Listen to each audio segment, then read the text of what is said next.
Nous allons parler aujourd'hui de quelques solutions Ethernet innovantes qui permettent de répondre astucieusement à divers problèmes spécifiques que vous pouvez rencontrer sur les réseaux Ethernet. On va évoquer les switches PoE et les solutions pour la meilleure intégration des alimentations dans les environnements industriels et en particulier les cas critiques pour lesquels un secours sur batterie est nécessaire. On parlera de switch au standard 2,5 gigabits qui augmente la capacité des réseaux de façon significative, sans impact majeur sur les prix d'achat, surtout s'ils permettent de faire baisser les coûts d'exploitation et de maintenance. Et enfin, on parlera de solutions de connectivité intéressantes qui viennent en complément de ces équipements pour leur apporter une connectivité plus diversifiée.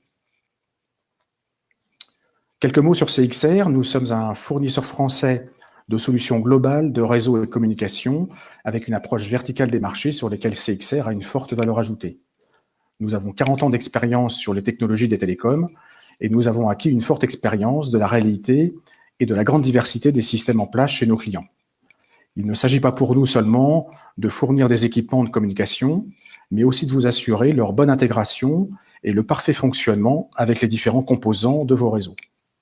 Nos produits sont installés en grand nombre chez les opérateurs télécoms, chez les fournisseurs d'énergie, des aéroports, des réseaux de transport public, des systèmes de défense nationale et d'autres réseaux à mission critique qui nécessitent des performances et une fiabilité irréprochable. CXR vous propose un service global pour vous accompagner tout au long de vos projets, des phases de conception jusqu'à la maintenance des équipements sur le très long terme. Nos développements actuellement se concentrent sur les nouvelles technologies de communication sur fibre optique et les réseaux carrière Ethernet et MPLS-TP.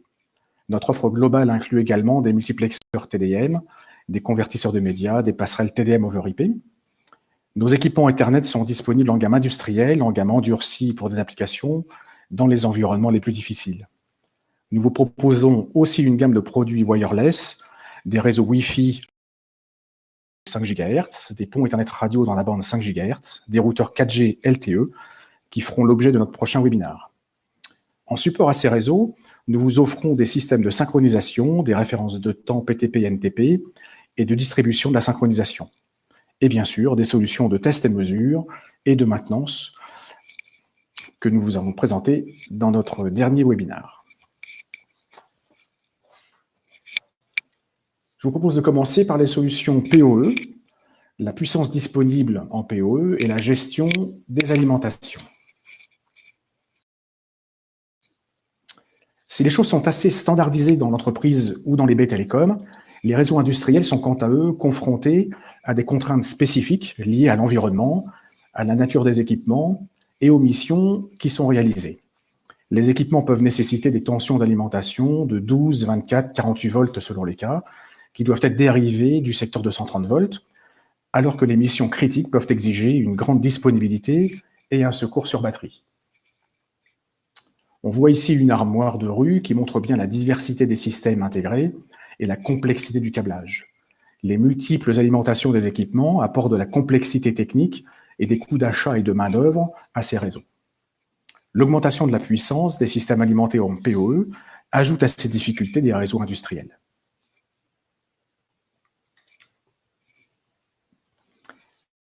l'I3E a élaboré plusieurs standards PoE d'alimentation des équipements via l'interface Ethernet.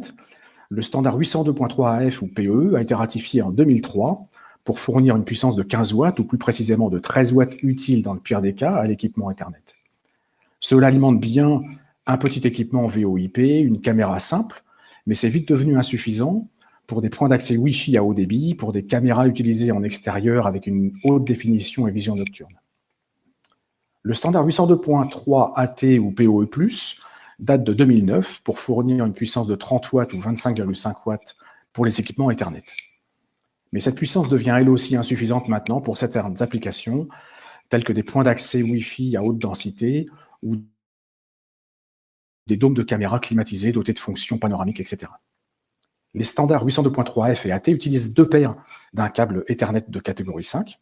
Les standards 802.3 BT ou PoE++ a été ratifié en 2018 pour étendre cette puissance à 60 watts par port ou au minimum 51 watts pour l'équipement Ethernet dans le pire des cas. Et il s'agit là de sources PoE de type 3. Les sources 802.3 BT de type 4 peuvent quant à elle, délivrer jusqu'à 100 watts par port pour alimenter des équipements plus gourmands en énergie, tels que des ordinateurs ou des systèmes d'affichage.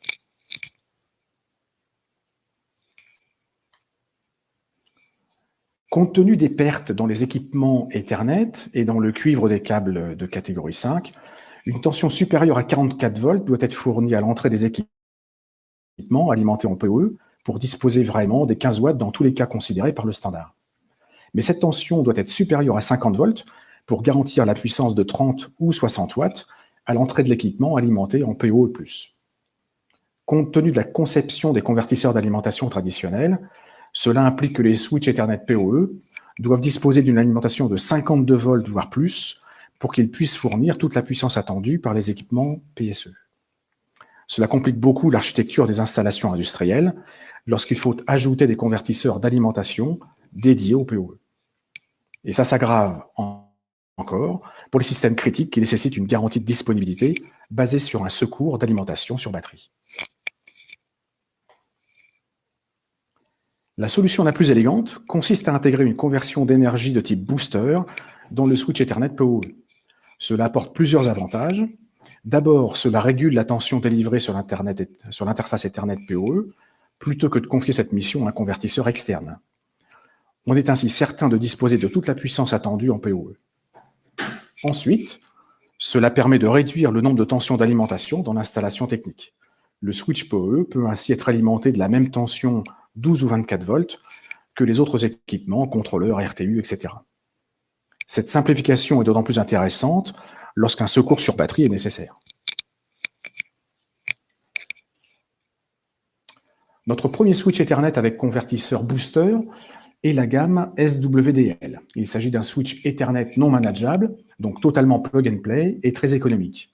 Il peut être alimenté de 12 à 57 volts. Il fournit 2 ports gigabit Ethernet en PoE++, donc 2 ports avec 60 watts chacun de budget d'alimentation. C'est un équipement endurci avec une gamme de température de fonctionnement de -40 à +75 degrés à puissance nominale PoE 60 watts. Ce switch dispose de 2 ports gigabit optiques pour module SFP qui permettent de réaliser 3 types de topologie, linéaire, protection 1+1 et double convertisseur isolé. En mode linéaire, les SWDL sont chaînés en cascade pour délivrer 2 ports Ethernet PoE++ à chaque point du réseau. Cette solution est idéale pour raccorder une ou deux caméras IP de vidéoprotection avec un équipement simple et alimenté en basse tension.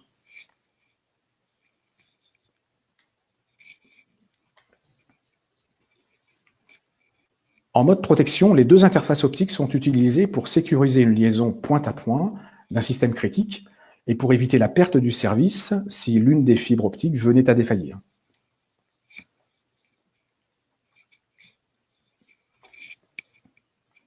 Enfin, le mode double convertisseur utilise un mode VLAN par port du switch pour séparer totalement les flux des 2 paires d'interfaces.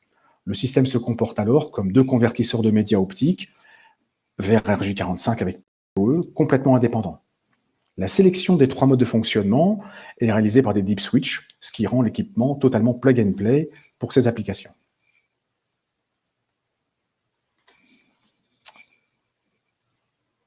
Notre deuxième produit est le SWMDL, qui est un switch manageable avec de nombreuses fonctionnalités Ethernet, dont le traitement des flux multicast en IGMP-v3 pour une meilleure intégration des flux vidéo. C'est un switch endurci avec une gamme de température de fonctionnement également de -40 à +75 degrés, qui dispose de 4 interfaces gigabit Ethernet avec un budget PoE total de 120 watts. Il a une double stack de protocoles IPv4 et IPv6, avec des fonctions de cybersécurité, d'authentification et de filtrage. Ces 2 ports optiques SFP permettent de réaliser tout type de topologie en bus ou en anneau résilient. Son convertisseur d'énergie Power Booster permet de l'alimenter par une source de 24 à 56 volts pour s'intégrer au mieux dans les installations industrielles.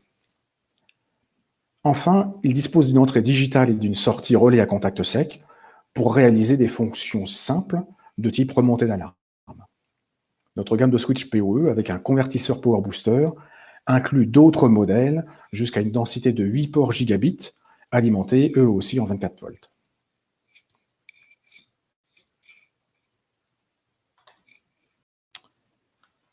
Je vous propose maintenant de passer en revue quelques fonctionnalités de switch Ethernet qui peuvent avoir une forte valeur ajoutée sur vos réseaux et pour vos clients, tout en apportant des réductions significatives des coûts de mise en œuvre et de maintenance. Le SWCED2316 est un switch 2,5 gigabits Ethernet endurci avec une architecture carrière Ethernet. Il fournit 2 ports uplink à 2,5 gigabits pour un prix équivalent aux solutions simple gigabit. Pour un prix d'achat donc équivalent, tant sur le switch que sur les modules SFP, vous augmentez la bande passante du réseau et vous évitez les problèmes de congestion dans les réseaux en anneaux ou en agression de flux. Le SWCED2316 est un produit endurci en température et en immunité électromagnétique pour être intégré dans les réseaux d'énergie et de transport public. Sachez que nous avons aussi des produits 10 gigabits dans cette gamme de produits. L'architecture carrière Ethernet donne de nombreux avantages à ces produits, dont l'exhaustivité des protocoles, la cybersécurité et les fonctions d'administration. Alors, cette gamme de produits est fabriquée et conçue en France avec les plus grandes exigences de qualité et de cybersécurité. Voici une liste résumée des caractéristiques du produit. Les fonctions OAM, opération et maintenance, les mécanismes de qualité de service, la résilience G8032, sont issus des technologies des opérateurs Ethernet et elles permettent de garantir une disponibilité et une qualité de service très rigoureuse, alors que d'autres produits fonctionnent en mode best effort. Absolument tous les traitements des paquets sont traités ou accélérés par des ASIC spécialisés qui garantissent les performances nominales en toute situation, avec une latence et une gig minimale. Le traitement hardware est particulièrement vrai pour les flux OAM et pour le G8032, par exemple, que le SWCED2316 pourra mettre en œuvre sans aucune limitation.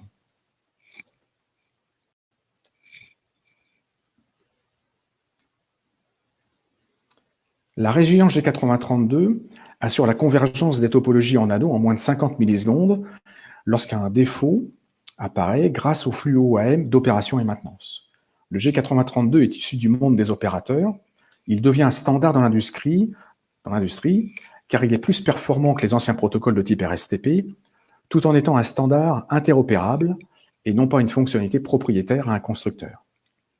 Ceux qui ont assisté à nos séminaires sur le carrière Ethernet ont pu constater que le G8032, en cas de défaut, ne produit aucun effet audible sur une communication VoIP et les effets sont à peine visibles sur des flux vidéo.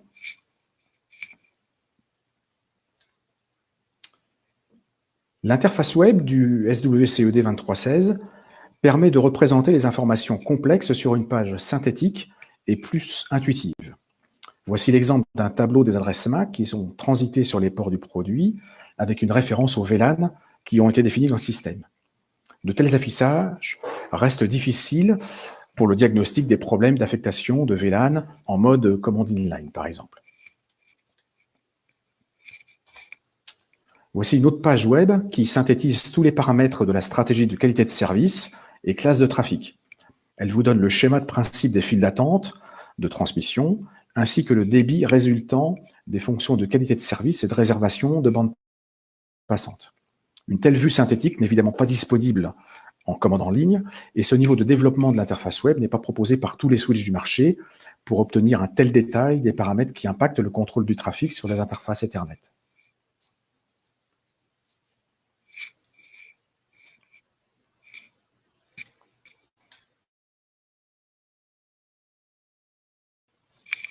Les flux OAM permettent de superviser la qualité des liens entre les équipements. C'est une véritable sonde de simulation de trafic qui vous donne des informations en temps réel sur le taux de perte, sur la latence et sur la gig dans les liaisons Ethernet. Ce test utilise des trames courtes qui sont peu intrusives sur la bande passante globale du réseau. Par contre, seule une architecture de type carrière Ethernet est en mesure de réaliser ces tests OAM sur toutes les interfaces simultanément grâce à un traitement hardware de ces flux, alors que les architectures best effort montreraient des baisses de performance si ce traitement est réalisé par le software. Voici pour finir un outil qui vous fait gagner un temps précieux sur le diagnostic de premier niveau des réseaux. La fonction de vérification de câbles vous permet de diagnostiquer les défauts de câblage entre le switch et l'équipement terminal, et tout cela à distance. Le système réalise une mesure d'impédance pour diagnostiquer les impédances anormales, les paires non connectées, et pour vous donner une estimation de la longueur du câble.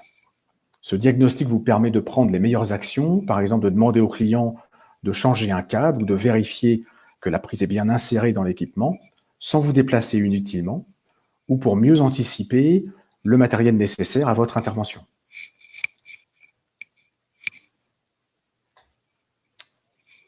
Enfin, nos switches embarquent une aide en ligne très bien documentée et claire sur toutes les fonctionnalités et sur le mode opératoire des commandes, ainsi que sur la définition des mots-clés.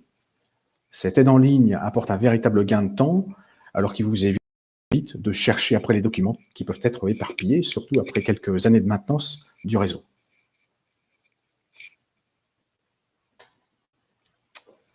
CXR vous propose une gamme complète de modules SFP pour accompagner ces produits, mais nous vous proposons aussi quelques modules SFP qui permettent de répondre à divers problèmes de façon très intégrée. Le premier module SFP est un ONT GPON qui s'insère dans un switch Ethernet ou un routeur IP. Il intègre toutes les fonctions d'un ONT GPON et il est administré automatiquement par l'OLT côté opérateur. Cette solution répond évidemment aux besoins des opérateurs de services Internet, mais aussi à un grand nombre de réseaux privatifs, que ce soit des campus ou des sites industriels, pour réaliser une infrastructure optique, privée et économique.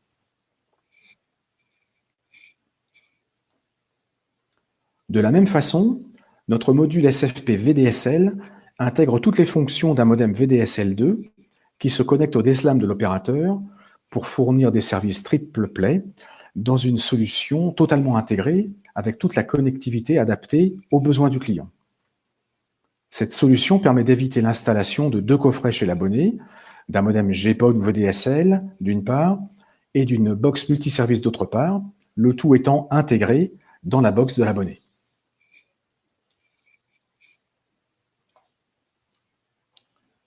Pour les applications industrielles, nous vous proposons aussi des modules SFP VDSL qui intègrent des connexions en mode point-à-point pour des modules CO et des modules CPE.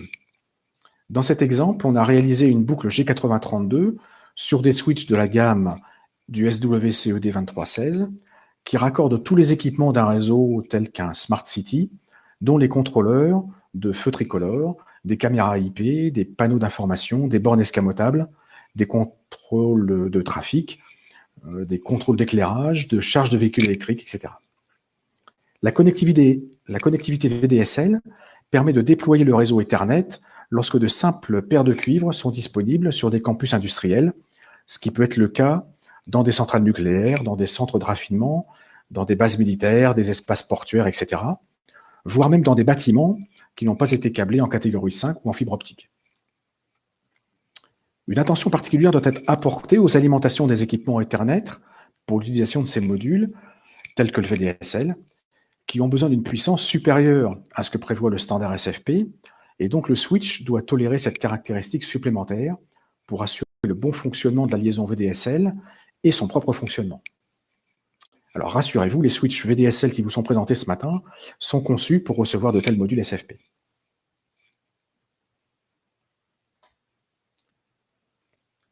Pour finir sur ces modules, le module SFPTS124 permet de raccorder tout équipement via une interface V24 RS232 à un switch Ethernet. Le module SFP assure la conversion des flux asynchrones en paquets IP de façon transparente au protocole asynchrone. Vous pouvez ainsi raccorder tout type d'équipement qui était conçu pour des communications via un port V24 uniquement. Alors, il peut s'agir d'un port console en émulation VT100, d'un contrôleur, d'un automate, d'un RTU, etc. L'avantage du SWCED 2316 pour intégrer ce genre de module SFP réside dans sa grande densité de ports SFP et dans sa gestion des alimentations. Avec ces 4 interfaces SFP, le SWCED 2316 peut établir des communications sur un réseau optique à 2,5 gigabits, tout en accueillant 2 autres modules SFP de connectivité optique classique, GPON, VDSL ou RS232.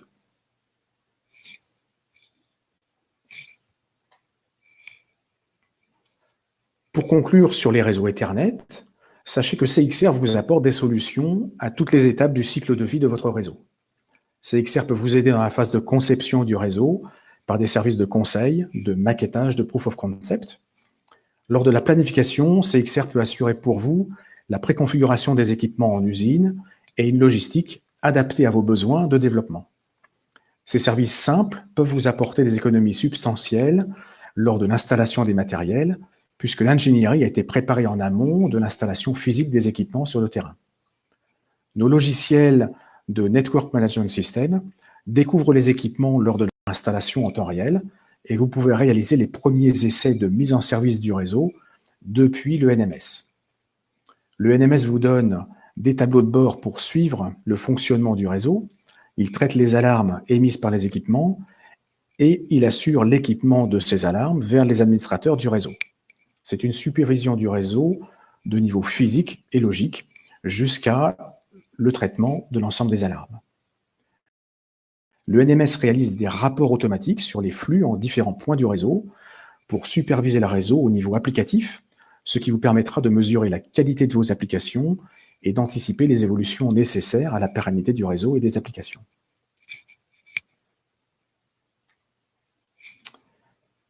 Voilà, je vous remercie beaucoup d'avoir participé à cette présentation et je vous donne rendez-vous très bientôt pour un prochain webinaire.